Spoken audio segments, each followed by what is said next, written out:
The Walrus and the Carpenter by Lewis Carroll. Originally published in Through the Looking-Glass, 1871. Performed by Tom Trussel.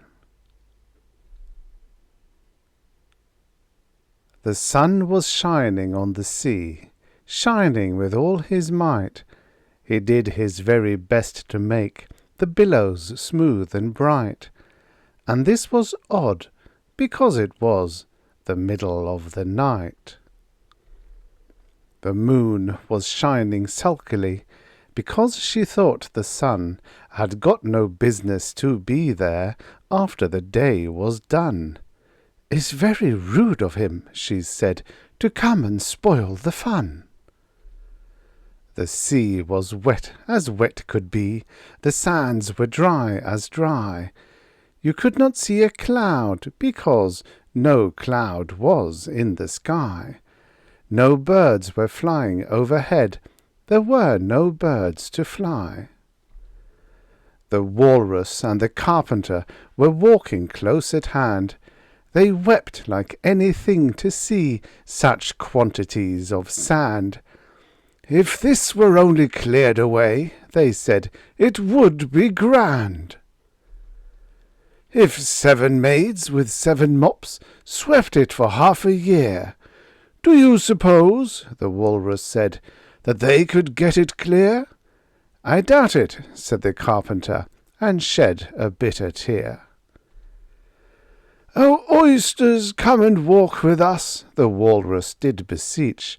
"A pleasant walk, a pleasant talk, along the briny beach. We cannot do with more than 4, to give a hand to each."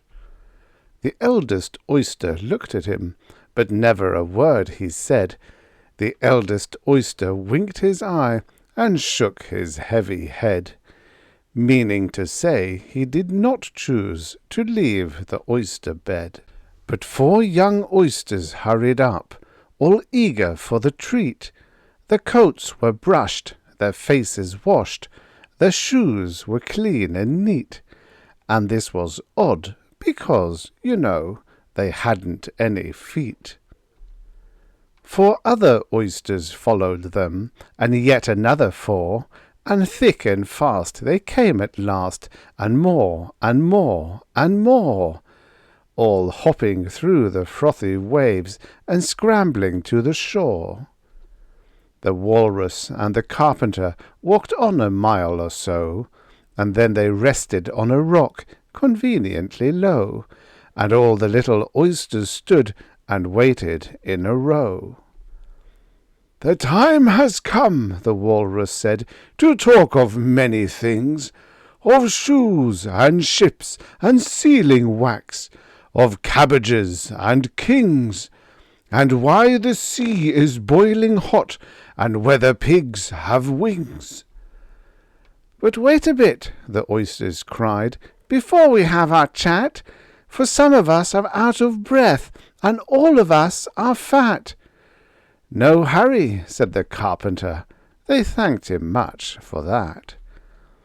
"A loaf of bread," the Walrus said, "is what we chiefly need. Pepper and vinegar besides are very good indeed. Now if you're ready, oysters dear, we can begin to feed." "But not on us," the oysters cried, turning a little blue. "After such kindness, that would be a dismal thing to do." "The night is fine," the Walrus said. "Do you admire the view?" "It was so kind of you to come, and you are very nice." The Carpenter said nothing but, "Cut us another slice. I wish you were not quite so deaf. I've had to ask you twice." "It seems a shame," the Walrus said, "to play them such a trick, after we've brought them out so far, and made them trot so quick." The Carpenter said nothing but, "The butter's spread too thick."